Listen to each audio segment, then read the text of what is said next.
"I can't lose you! I can't!" Old Ilara, his voice hoarse with despair, clutched his two feverish grandchildren to his chest, each dry cough echoing like a blow to his soul. Abandoned and starving in the ghost city of Ethelgard, he felt the cold grip of death drawing near. The medieval wind howled through the ruins, an ancient lament that seemed to seal their fate. But Ilara would not give up. He swore he would find a cure, or die trying. And what he unearthed in that forgotten place was not just a hope, but a secret that could change everything. Ilara felt the faint warmth of the small bodies against his, a flickering flame he refused to let die out. Lyra, the girl, with her tangled, honey-colored curls and pale skin, murmured something inaudible in her feverish sleep. Cale, the boy, quieter, merely trembled, his lips cracked and eyes sunken. The promise that death would not steal his last family echoed in his chest like a war drum. It wasn't just a promise, it was an oath etched into every beat of his weary heart. With a heavy sigh, Ilara carefully pulled away, adjusting the tattered blankets over his grandchildren. The makeshift shelter, a less exposed corner of a ruined house, offered little protection against the biting wind whistling through the cracks. The faint light of dawn filtered through an opening in the collapsed ceiling, revealing the dust and rubble that were now their home. Ethelgard, once a vibrant city, was now a ghost of its former self, its streets silent and its buildings crumbling under the weight of time and abandonment. His own bones creaked with every movement, a constant reminder of the age and exhaustion that consumed him. But the image of Lyra and Kyle's distressed little faces was a fire burning in his veins, propelling him. He needed fresh water, something to warm their bodies, and above all, that mysterious cure. His eyes, once tear-filled with pain, now burned with fierce determination, a spark of hope that refused to be extinguished. He rose, his bent silhouette cast against the damp wall, and picked up the old leather satchel he carried. With each step through Ethelgard's forgotten streets, Ilara felt the weight of history and desolation.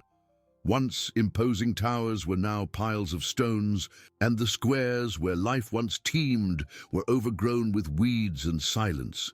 He scoured every corner, every crevice, every pile of rubble, like a scent hound searching for a vital trail. His aged fingers fumbled among cold stones and rotten wood, hoping to find something, anything, that could indicate the path to his grandchildren's salvation. Ilara's mind was a whirlwind of memories and hopes.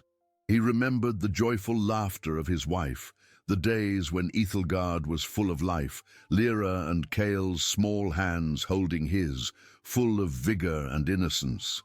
Now, the city's silence was broken only by the whine of the wind and the echo of his own footsteps. He knelt before what remained of an ancient library, his eyes scanning the empty shelves and books ruined by dampness. The promise of a cure, whispered by wandering travelers, seemed like a distant, almost unattainable fairy tale. He allowed himself a brief moment of despondency, his head bowed, shoulders slumped under the burden of his grief. A solitary tear traced a path down his time-worn face, but he quickly wiped it away with the palm of his hand. There was no time for weakness, for self-pity. Lyra and Cale depended on him with every fiber of their small beings. He remembered the legend his wife used to tell about the ancient palace, a place of wisdom and well-kept secrets. Would it be there among the rubble of that majestic building that he would find the answer he so desperately sought? Hope, fragile as a spiderweb, began to weave itself again in his heart, propelling him forward, towards what remained of the great palace, the only place he had not yet explored with due attention. He knew the journey would be arduous and dangerous, but the image of his grandchildren, so small and defenseless, was a beacon in his darkness, the light that guided him. Each step was a silent prayer, each search an act of unconditional love. Ilara was not just looking for a cure, he was looking for a miracle, a chance to rewrite the cruel fate that seemed to have been imposed on his family. with the sun slowly rising on the horizon, painting the sky in shades of grey and pale pink. The old widower, with a heavy heart but a resilient soul, headed for the heart of the ruins, where the palace, in its desolate grandeur, awaited its secret to be discovered. Ilara advanced, his steps echoing the heavy silence of the palace. The structure, once a symbol of power, was now an empty shell, grey stone walls climbed by ivy and moss. Collapsed arches formed portals to nothingness. The ceiling caved in, allowing the cloudy sky to peek through. The air there was cold, dense, laden with the smell of damp earth and centuries of oblivion. His eyes scanned the ruins, searching for any sign, any vital clue. With his heart pounding, a mix of apprehension and faint hope, he entered the main hall. Gigantic broken columns lay on the floor like ancient bones, and the light through the cracks illuminated dancing dust motes. Ilara felt a shiver, not of fear, but of urgency. He was not there to admire, but to unravel, to find the key to Lyra and Kale's lives. His wrinkled hands felt the cold stones. He moved with painful slowness, every joint protesting, but his mind was sharp.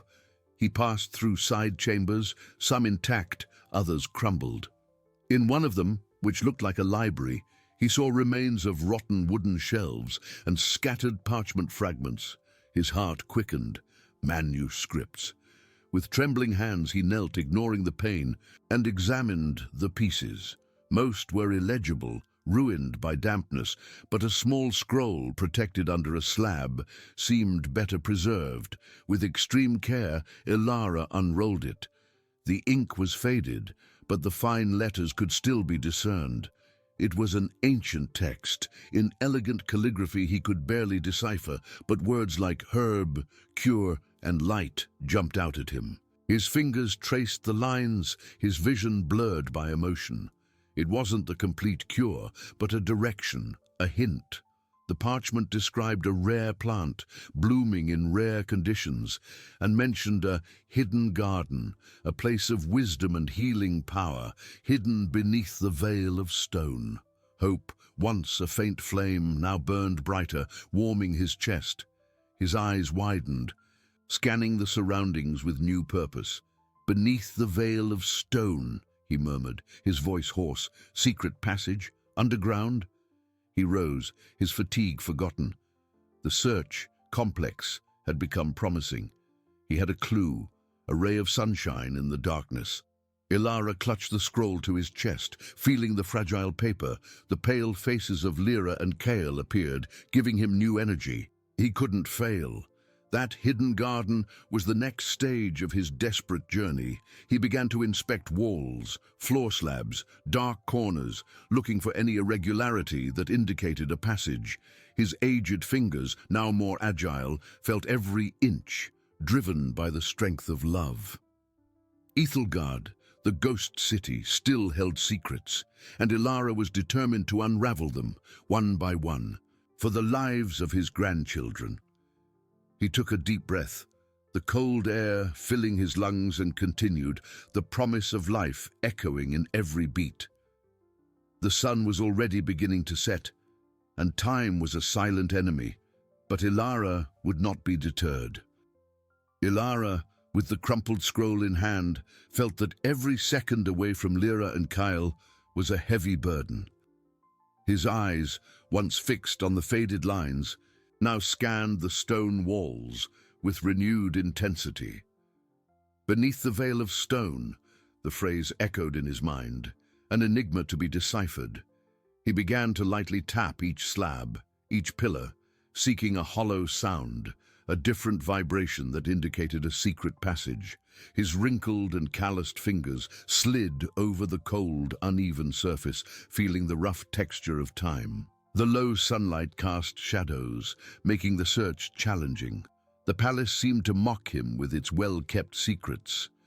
Ilara coughed, the air heavy with dust and mold scratching his throat. The pain in his back was constant, a cruel reminder of his age. But he ignored it, propelled by the image of his grandchildren's feverish little faces. He couldn't afford to falter. Their lives depended on his persistence, on his unwavering faith.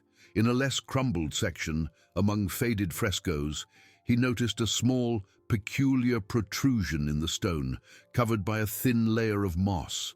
It was different from the others. With his heart quickening, Ilara scraped away the moss with his fingernail, revealing a crack.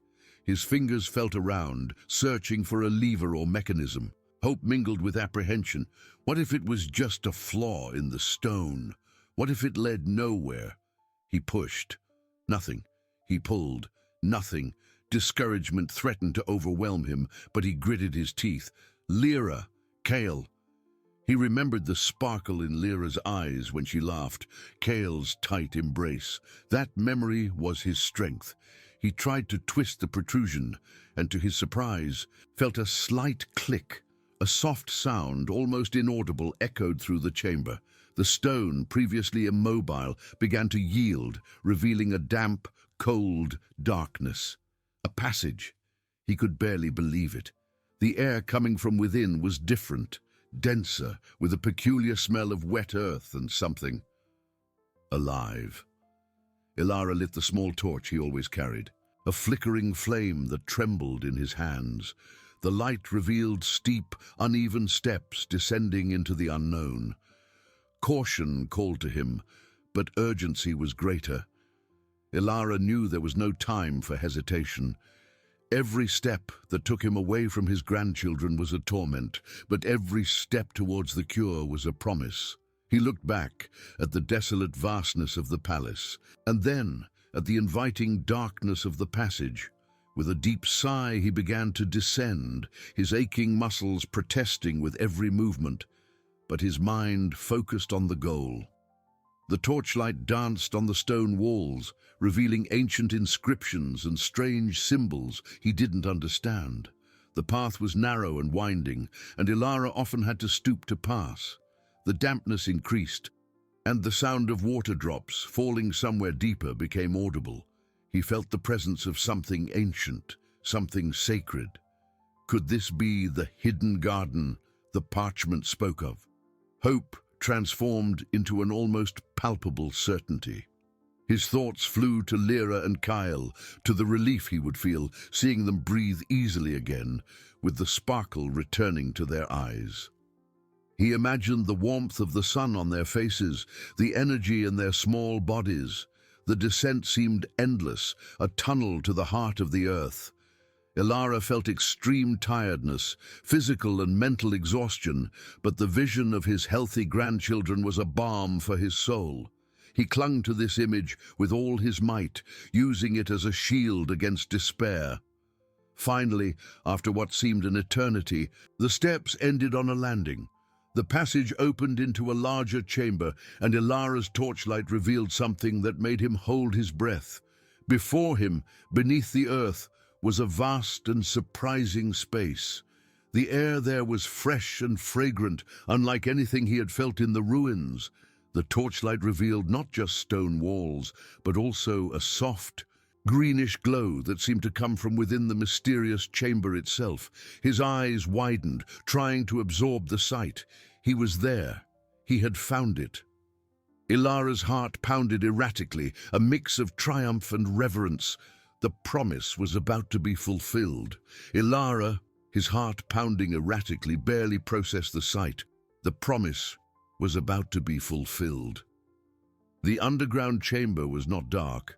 A soft, magical light emanated from bioluminescent plants covering walls and ceiling, transforming the space into a verdant sanctuary. The air, warm and humid, saturated with a sweet, earthy aroma, was unique. His eyes adjusted to the greenish glow, revealing a lush, untouched garden. There, amidst that miracle, a sky-blue flower, almost translucent, pulsed with the same ethereal light. Delicate leaves exuded a faint glow. It was the flower of dawn, the rare herb that promised a cure. Ilara knelt, hands trembling to touch it, fearing it would disappear. A tear of gratitude traced a path down his wrinkled face, a mix of relief. He remembered the manuscript. The harvesting and preparation of the remedy required a ritual to extract its essence without damaging its properties. It mentioned a pure crystal vial and a special water, the tear of the earth, presumed to be the moisture from deep rocks. Ilara looked around. The chamber was vast, with waterfalls cascading down the walls, forming pools. He needed to find the vial. With the torch almost unnecessary, Ilara explored the garden with new purpose. He felt like an intruder in a sacred place, but with a vital mission. Among the roots of an ancient tree whose branches emitted a soft glow, his fingers found something hard and smooth. It was a small crystal vial, so transparent it seemed invisible, with delicate inscriptions. It was the pure crystal vial. The emotion was overwhelming. The cure for Lyra and Kyle was there. As he held the vial, he noticed it nestled in a rock cavity. Beside it, under moss and earth, was something more. A golden metallic glint caught his eye. With a sigh, Ilara removed the earth, revealing a small, dark wooden box, inlaid with stones and an intricate clasp. The treasure. His heart skipped a beat. The premise spoke of a treasure that would restore the health and future of his lineage, rewriting the history of Ethelgard. He hesitated, his grandchildren's urgency paramount, but curiosity strong. He opened the clasp. Inside, there were no coins, but ancient scrolls and a small, shining metal object. That was a legacy, a knowledge. But now, the most important thing was the Flower of Dawn. With the crystal vial and the torch, he approached the flower, ready to begin the harvesting ritual. Hope pulsed in his veins. He needed to be quick and precise. The future of his family depended on every magical movement. Ilara, his hands trembling with emotion and urgency, approached the Flower of Dawn. The chamber's greenish light reflected in his eyes, now filled with determination. He knelt carefully, feeling the cold of the damp earth. The parchment described the ritual. The flower could not be plucked. Its essence had to be extracted with reverence, like a breath of life. With the pure crystal vial, Ilara reached out, his aged fingers hovering over the translucent petals. He remembered the manuscript. With the lightest touch, like the kiss of morning dew, collect the tear of the earth that nourishes it. Near the flower's roots, a drip of crystal-clear water flowed from a crack in the rock, forming a pool. It was the tear of the earth. With delicacy, Ilara positioned the crystal vial beneath the drip. Each drop, slow and precise, fell into the vial, a soft sound measuring hope. As the vial filled, the Flower of Dawn shone brighter. Patience was crucial. Rushing the process could compromise the essence's purity. Finally, the vial was full of the special water. Now the most delicate part, extracting the flower's essence. The parchment instructed to use a small bone stylus found in the wooden box. With it, he would make a minimal incision at the base of the flower's stem, allowing the sap to flow directly into the vial. His fingers trembled slightly. One mistake and the cure would be lost. Lyra and Kyle, pale and weak, flashed in his mind. He took a deep breath, steadying his hand. With precision, he made the incision. A thick, luminous drop, intensely blue, emerged and flowed down the stem, falling into the vial. A second, a third. With each drop, the light in the vial intensified, transforming the water into a vibrant sky-blue liquid. When the quantity was sufficient, Ilara sealed the vial with a cork stopper. He held the precious liquid against the light. The glow was mesmerizing. The cure was there, tangible, real. A sigh of relief escaped his lips, and a tear of pure joy rolled down his face. He had succeeded. The cure secured. Ilara's exhausted mind turned to the dark wooden box, the treasure. He picked it up, feeling its weight and mystery. He opened the intricate clasp. Besides the scrolls, there was a small, shining metal object. It was a locket, engraved with the same strange symbol from the walls. Opening it revealed a secret compartment with a tiny seed, dry, but with an almost imperceptible glow. The scrolls were many. Elara unrolled the first. They were not maps of gold, but ancient texts with illustrations of plants, diagrams of constructions and irrigation. There was also a diary, written in his wife's handwriting. His hands trembled seeing her words, an echo of her voice. The box did not hold material riches, but a legacy of knowledge and future. The promise to rewrite Ethelgard's history, to transform despair into prosperity, began to unfold there. Elara felt the journey was just beginning, and the true treasure was greater than he had ever imagined.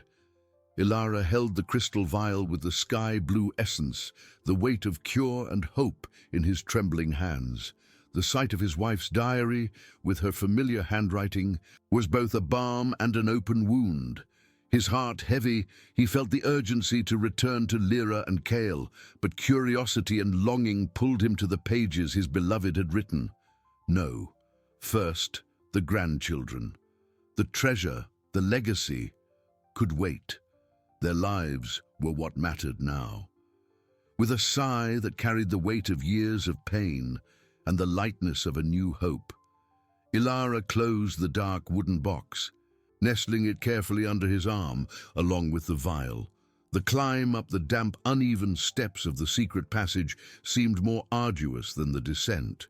Every muscle protested, every joint creaked, but the image of Lyra and Chaol's pale little faces was a fire that propelled him. The torch, now almost an unnecessary memory in the bioluminescent chamber, once again became his only source of light in the tunnel's darkness. He smelled the mold and earth, but now there was also the scent of the flower of dawn imbued in his clothes, a constant reminder of the magic he had just witnessed. Finally, with a final effort, Elara emerged from the passage, the cold air of the ruined palace kissing his sweaty face. He moved with surprising speed for his age, crossing the collapsed halls, his eyes fixed on the exit. The sun was already higher in the sky, and the light filtering through the cracks seemed brighter, more welcoming. With each step, Elara murmured silent prayers, asking for strength and that the cure would arrive in time.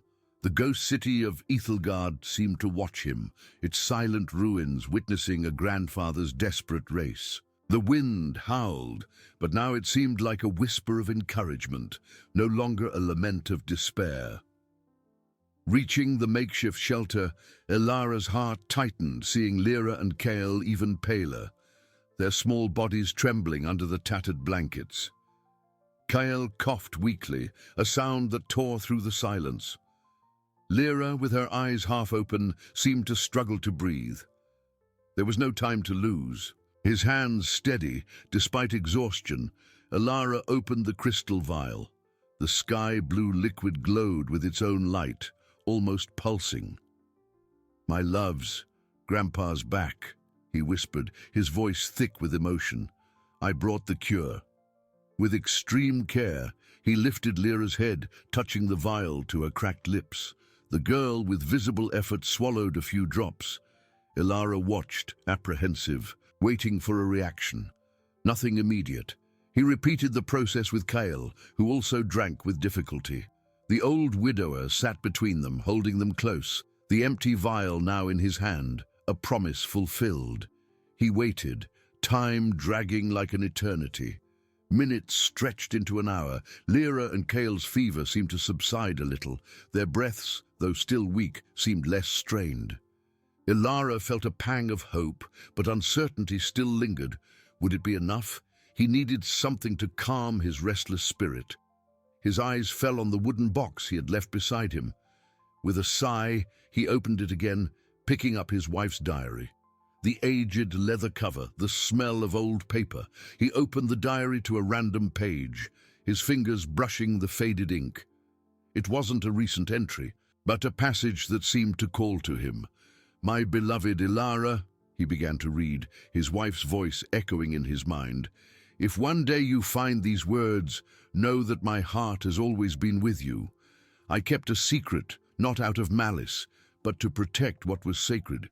Ithilgard is not just a city in ruins. It is a cradle of life, a legacy my people swore to protect."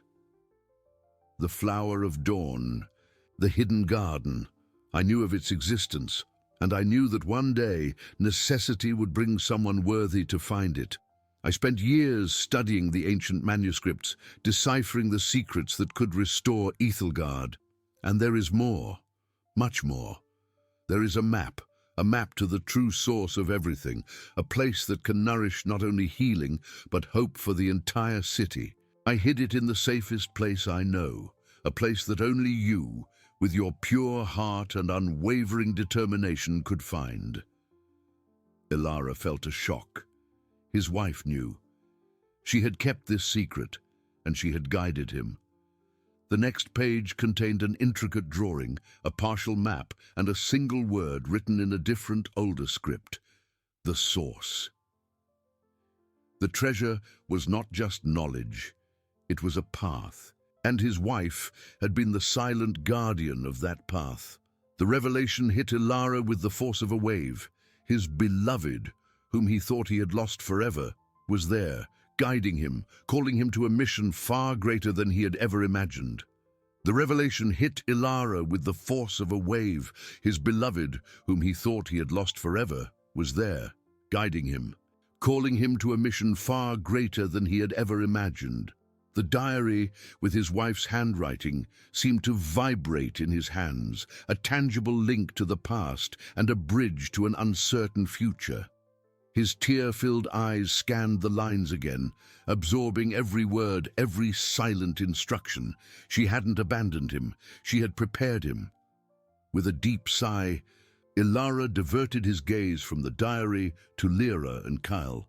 The faint daylight filtering through the cracks of the makeshift shelter revealed a subtle yet miraculous change.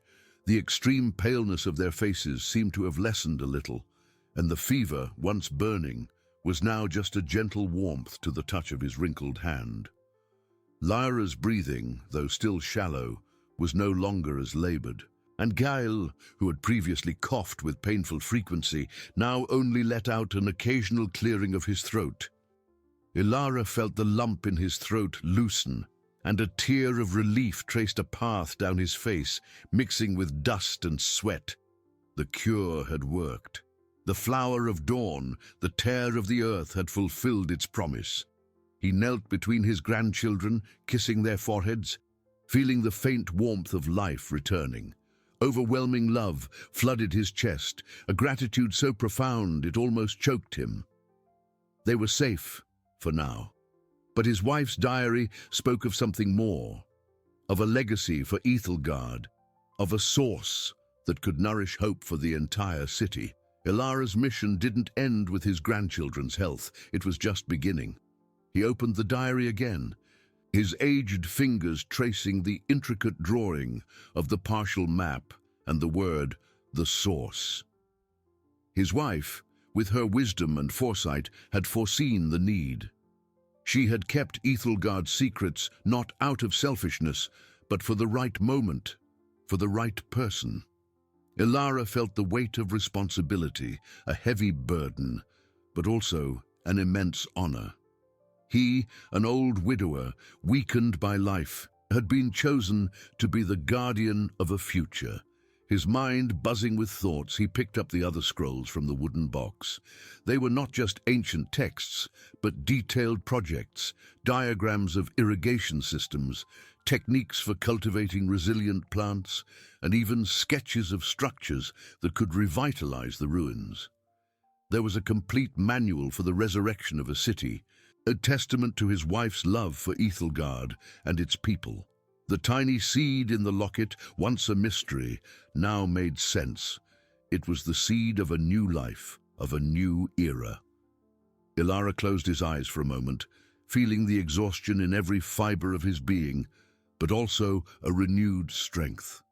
He had promised himself he wouldn't fail his grandchildren, and now He felt that his wife had given him an even greater promise, to restore not only his family, but the hope of a forgotten place. He rose, the wooden box and the diary held firmly. The journey to the source would be long and dangerous, but Ilara was no longer alone. His wife was with him, in every word, in every map, in every beat of his heart. Ethelgard awaited him. Ilara, with the wooden box and the diary held firmly, felt the weight of that expectation. The city, once a tomb of memories and despair, now seemed like an open book, waiting to be read and rewritten. His tear-filled eyes fixed on the sleeping faces of Lyra and Chaol. They were still fragile, but the faint color returning to their cheeks was a miracle, a testament to the flower of dawn. The cure had worked, but the recovery would be a slow process, and Ilara knew he couldn't leave them alone for long. The source and his wife's legacy called to him, but his grandchildren were his immediate priority. He sat on the cold ground, pulling the blankets closer to the little ones. His wife's diary rested on his lap, a silent invitation to unravel more secrets. Ilara opened it again, his wrinkled fingers brushing the page with the partial map. The source. Where could it be? Ethelgard was vast, its ruins treacherous. He needed more information, a plan. The sun began to set, painting the sky with shades of orange and purple, and the night's chill settled in. He lit his small torch, the flame dancing, casting long ghostly shadows on the shelter's walls. He spent the following hours immersed in the scrolls. They weren't written in a language he knew, but the diagrams and illustrations were universal. There were drawings of water channels, fertile fields, construction techniques that seemed to defy gravity. His wife was not just a guardian of secrets, she was a visionary, an engineer, a botanist. With each scroll unrolled, Ilara felt a growing admiration for her, and a pang of remorse for not having understood the depth of her spirit while she was alive. He had closed himself off in the pain of loss, and she, in silence, prepared the path for redemption. The locket with the tiny seed was the most enigmatic. Ilara held it against the torchlight. It was so small, so seemingly insignificant, yet his wife had guarded it with such care.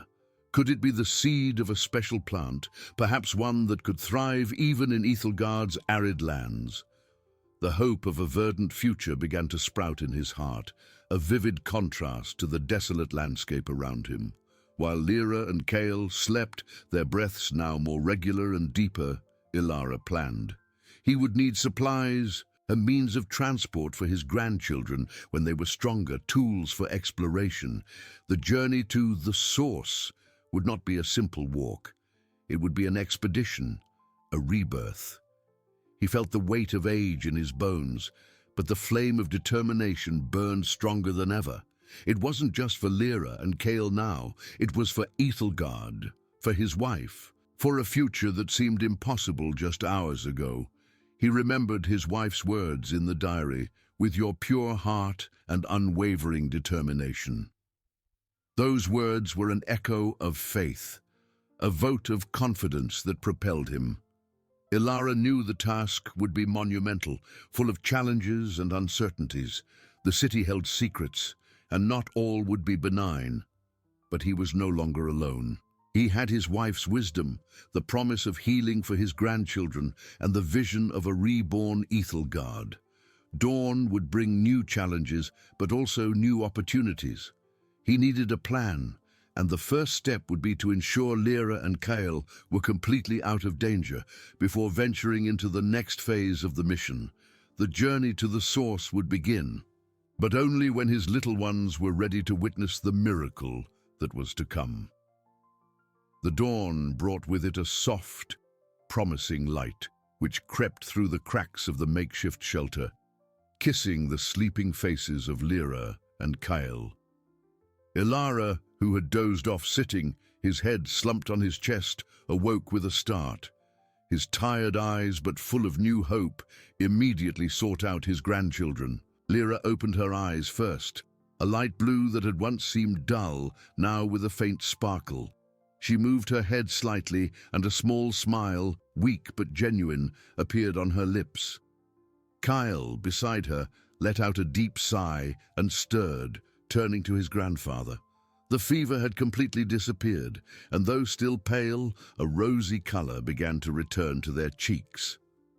Ilara felt a warmth spread through his chest, a relief so intense it made him weep silently.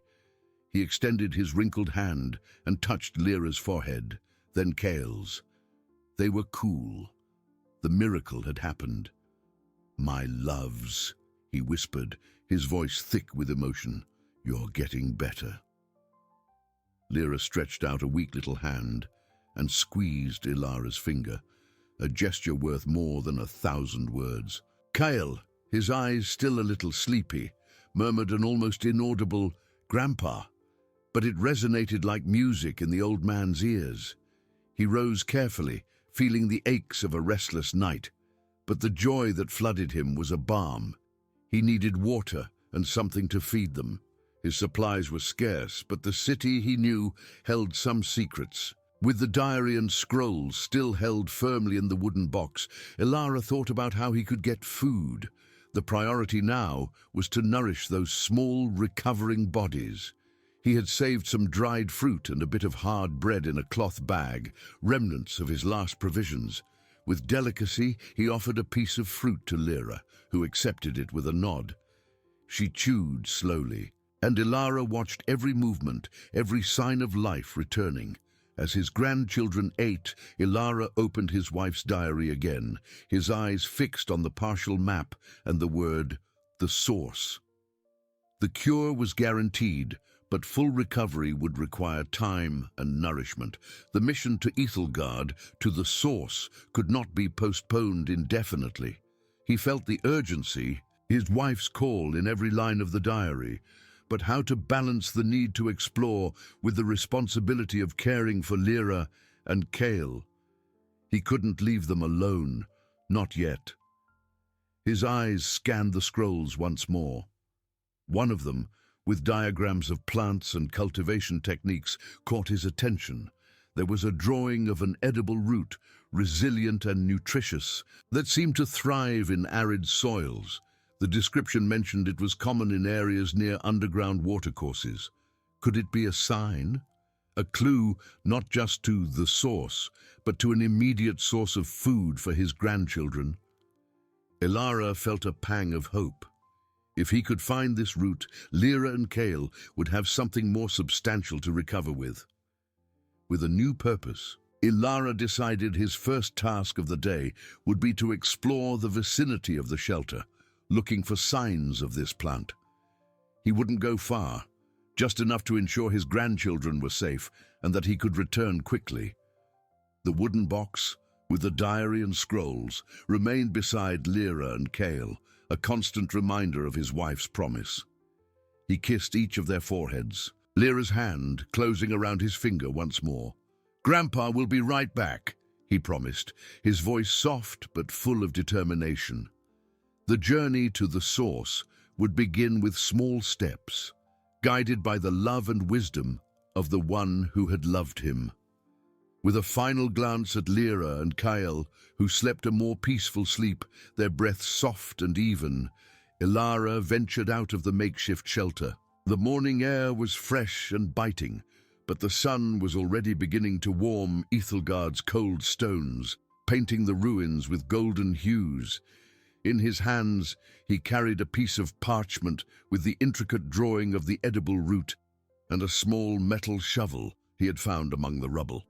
His steps were slow but firm, each one propelled by the image of his grandchildren's faces, now with a faint color of life. He headed for an area that his wife's partial diary map indicated as having a higher concentration of underground water, a place that also seemed to have once been a garden. The ruins there were denser, with stone blocks covered in moss and wild ivy, clinging tenaciously to the crumbling walls. Ilara scoured the ground carefully, his experienced eyes searching for any sign of the plant described in the scrolls. The earth was hard and parched in many places, but in some protected crevices he noticed a more vibrant green. After almost an hour of persistent searching, his tired eyes spotted foliage that matched the drawing. It was a creeping plant with broad, dark leaves and a robust stem that buried itself in the soil. With a sigh of relief, Ilara knelt, feeling the dampness of the earth beneath his fingers. He began to dig with the shovel, the metal scraping against stone and compacted earth. The root was deep, requiring considerable effort, but the promise of food for Lyra and Kale kept him steadfast.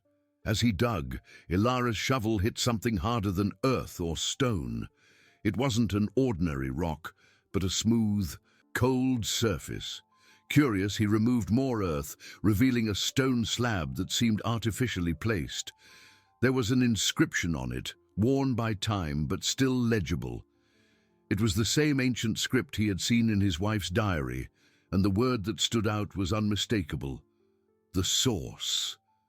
Ilara's heart leaped in his chest. It wasn't just a root, it was a sign, a direct clue. He felt a shiver run down his spine, a feeling that he was on the threshold of something grand.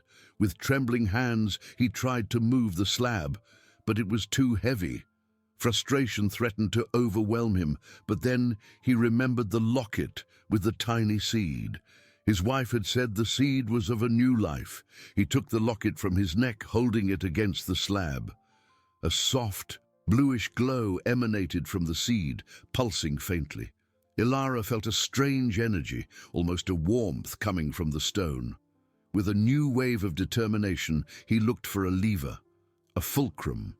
His eyes fell on a small, almost imperceptible hole in the slab. It was perfectly round, the exact size of the seed. His hands still trembling, Ilara removed the seed from the locket and inserted it into the hole. The moment the seed fit, the stone slab began to vibrate and a deep creak echoed through the ruins. Slowly, with an effort that seemed to come from the earth itself, the slab began to rise, revealing a dark, damp opening below. An aroma of wet earth and sprouting life rose from the darkness. Ilara peered inside. It wasn't an ordinary cave. Green, luminous vines hung from the ceiling, and a soft, ethereal glow emanated from the depths, illuminating a passage that delved deeper into the earth. He could hear the sound of running water, a soft and constant murmur. It was the source, the heart of Aethelgard, a place his wife had guarded and that now revealed itself to him. Emotion overwhelmed him. A mix of awe, gratitude, and a deep connection to his beloved's legacy. The seed had activated the path. He had found what seemed impossible. Ilara knelt at the edge of the opening, his heart pounding. The ethereal glow of the source was soft and inviting, dispelling the shadows. Green, luminous vines hung, revealing a spiral staircase of damp stone. The murmur of water, clear and soothing, promised life. Fresh, pure air rose, carrying the scent of fertile earth and something ancient. It was the breath of Aethelgard, a secret revealed. His tear-filled eyes scanned the passage, not threatening, but a sanctuary. The light from the vines and embedded stones illuminated crystals like living gems. Ilara touched a vine, soft and with a subtle warmth, as if it had life. His wife's promise had blossomed into a miracle. He couldn't descend. Lyra and Kale were alone, their recovery fragile. But the sight of the source ignited a flame of hope that dispelled his exhaustion. The source was the essence of life, the answer for Aethelgard and the future of his grandchildren. The scrolls, with irrigation diagrams, made sense. The source was the key to transforming the city into an oasis. With a sigh, Ilara removed the seed, and the slab, groaning, descended, sealing the entrance. He put the seed back in the locket, feeling the weight of a treasure more valuable than gold: hope. He hurried back to the shelter, light-hearted, his mind buzzing. He found Lyra and Kyle awake, their eyes curious at the entrance. Lyra, With a weak smile, tried to sit up. Kyle stretched out his arms. "Grandpa," Kyle called, his voice a little stronger. Ilara knelt, embracing them. "My little ones, you're even better." He kissed their foreheads, feeling their normal temperature. "Grandpa found something wonderful that your grandmother left for us to build a beautiful future here." He picked up the diary, opening it to the map. "This source," he explained, pointing, "is the heart of Ethelgard. From there, life will spring forth. Your grandmother kept the secret for us, to bring hope back." Lyra and Kyle listened, their faces reflecting confusion and admiration. Ilara knew they didn't understand the magnitude, but they felt the joy in his voice. He explained in simple words how the water from the source would water the land, the seeds would grow, and Ethelgard would flourish. "But first," he said, looking at them with immense love, "you need to get strong. We need more food, and Grandpa knows exactly where to look now." He smiled, a smile long absent. The source had revealed itself, resolving the main conflicts. The illness was controlled. The treasure, the source and his wife's knowledge found, and the path to Ethelgard's redemption clear. The future, once bleak, shone with the promise of a legacy of prosperity and human connection. Ilara felt his wife's presence, a comforting warmth. He was not just a guardian, he was a builder of hope. In the days that followed, Ilara tirelessly dedicated himself to nourishing Lyra and Kyle. He found more of the edible roots, rich in flavor and nutrients, and also discovered small bushes of wild berries growing in protected crevices of the ruins. Each portion of food was a small triumph, and he watched with a full heart as color returned to his grandchildren's faces, their weak but present laughter echoing in the shelter. Lyra and Kyle's eyes, once dull with illness, now shone with childlike curiosity, and they began to take small steps, their legs still wobbly, but full of new vigor. Ilara, with a smile he hadn't felt in a long time, helped them support themselves, feeling strength return to their small bodies. When Lyra and Kyle were strong enough to venture a little further, Ilara took them to the stone slab that sealed the entrance to the source. With the seed in his hand, he inserted it into the hole, and again, with a deep creak, the slab rose, revealing the underground sanctuary. The grandchildren's eyes widened in admiration at the sight of the luminous vines and the ethereal glow emanating from the depths. Ilara explained, his voice thick with emotion, that this was their grandmother's gift, the promise of life for Ethelgard. He didn't descend, but showed them the beauty and hope hidden beneath the earth. His wife's scrolls became his guide. Ilara spent weeks, months, working tirelessly. He used the construction and irrigation techniques detailed in the manuscripts to divert water from the source, creating small channels that snaked through the ruins, bringing life to the parched land. With the seed of life, he planted the first seedlings, watching them sprout with surprising vitality. Ethelgard, little by little, began to breathe again. Where before there was only stone and dust, small green beds emerged, promising harvests. The news of the water and life sprouting in Ethelgard spread. Some families, also homeless and hopeless, began to arrive, drawn by the promise of a future. Ilara, with his altruistic heart, welcomed them, sharing his wife's knowledge and the water from the source. Together they worked, transforming the ruins into a vibrant village. Children ran and played, their voices filling the air with joy. Lyra and Kyle, now fully recovered, helped their grandfather, learning about the plants and channels, becoming the small guardians of their grandmother's legacy. Ethelgard was reborn, not as the grand city of old, but as a refuge of hope, a testament to human resilience and the power of love. Green fields stretched where there had once been desolation, and the sound of running water was a constant song. The treasure Ilara had found was not gold or jewels, but his wife's wisdom, the life of the source, and the ability to rebuild. He saw the reflection of his beloved in every plant that sprouted, in every child's smile, in every brick that was rebuilt. Ilara, now an even older man, but with eyes shining with satisfaction, sat under the shade of a young tree he himself had planted. Lyra and Kale, now teenagers, were by his side, reading their grandmother's diaries, understanding the magnitude of what she had left. Ethelgard was a legacy of prosperity and redemption, a beacon of hope in dark times.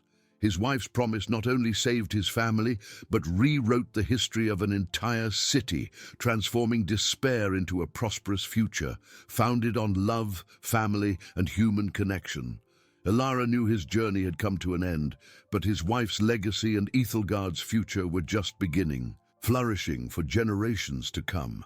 Ilara, now with completely white hair and wrinkles deepened by years of work and wisdom, felt Ethelgard's gentle breeze caress his face.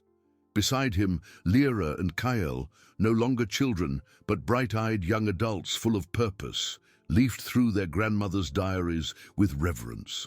The tree under which they sat, planted by Ilara many years ago, offered generous shade, its green leaves whispering stories of a past that seemed distant, yet had shaped every fiber of the present. Ethelgard was now a beacon of hope. The medieval ruins, once silent and desolate, teemed with the life of a prosperous village. The houses, rebuilt with the ancestral techniques from Ilara's wife's scrolls, stood with dignity. The channels, once simple diversions from the source, transformed into a complex irrigation network that nourished vast fields where golden cereals and colorful vegetables danced in the wind. The sound of children's laughter, the murmur of conversations, and the singing of birds filled the air, a symphony of life Ilara never thought he would hear again. Lyra, with her mother's grace and her grandmother's intelligence, had become a talented botanist, dedicating herself to the study of the source's plants. Her hands, once fragile from illness, were now strong and skilled, capable of making arid land flourish. Kyle, in turn, had inherited his grandfather's determination and his grandmother's engineering vision. He oversaw the maintenance of the channels and the construction of new structures, ensuring that Ethelgard's prosperity continued to grow sustainably. Ilara watched his grandchildren with immense pride, his eyes tear-filled with gratitude. His wife's promise had not only saved their lives, it had sown a future for an entire community. The families who had arrived in despair now lived in harmony, sharing the work and the fruits of the land. Justice and altruism were the pillars of Ethelgard, values that Ilara and his wife had, each in their own way, instilled in the soul of the place. "Grandpa," Lyra said, looking up from the diary, "Grandma really foresaw everything. She wrote about the importance of sharing water, cultivating the land with respect, building with purpose. Her voice was soft, but carried the conviction of one who understood the weight of a legacy." Kyle nodded, his gaze fixed on a diagram of a new aqueduct system. "And she left us the tools to do it. Not just the manuscripts, but the seed of hope in your heart, Grandpa." He squeezed Ilara's wrinkled hand, a gesture of deep connection. Ilara smiled, a serene smile that lit up his tired face. "Yes, my loves, she gave us the key, but you, with your work and your love, opened the door to this future." He looked at the horizon, where the sun began to set, painting the sky with shades of gold and purple over the green fields. Ethelgard was no longer a ghost city, but a living testament to the power of overcoming, the strength of family, and unbreakable human connection. His journey, indeed, had come to an end, but the legacy of his beloved wife and the future of Ethelgard were just beginning. Lyra and Kale were living proof that hope, once planted, could flourish for generations, transforming despair into a story of redemption and prosperity that would echo through the ages. Ilara closed his eyes, feeling peace in his heart. Ethelgard was his true paradise, built on love and memory, an eternal tribute to the woman who had seen life where others only saw ruins.